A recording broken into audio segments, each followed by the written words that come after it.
with COTG. What we're going to do is we're going to cover the Xerox Workcenter 53 series. Today what we're going to specifically cover is just the basics, ins and outs of the device, the paper path, how we get paper unstuck if it does happen, as well as changing toner. Let's get started. Starting with toner, there are two handles, one on the right, one on the left. All we do is we open the front door. Toner is this yellow piece right here. All I have to do is reach in there and pull it out. That's it. Take the new one out of the box, put it in just like I took the old one out, close. Just change toner. Pretty easy. Key thing I want you to know too is that in this area, no jam potential. Paper really can't get stuck in there, so that's good news. If paper does get stuck, it gets humid, sometimes it gets staticky, sometimes paper will get stuck together. There's a few places that we can go into. First is the document feeder. Obviously no one's putting in staples or paper clips or pencils, but if you do, what I can do is I can open it up through the handle on the top and I can reach in and grab that paper out. Again, it'll tell me on the screen where it's at, so I'll know where to go. If it does tell me to go open one of the doors, typically it's going to be on the left-hand side of the device. It's right here. So I always start out with A. I open up the gray handle, just lift up and pull.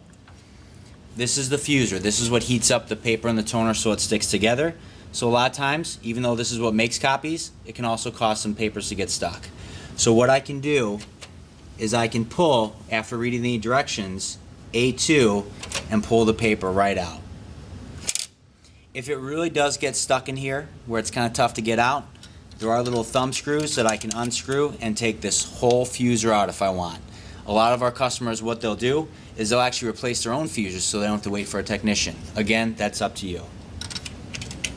Once I'm done taking this out, I'll close it firmly and I'll check the screen to make sure that I got it all out of there.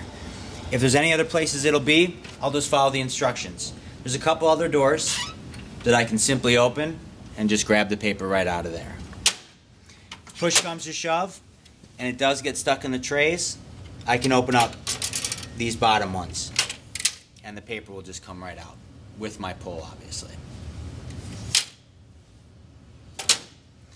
The last place I've ever really seen paper get stuck is right in the center here.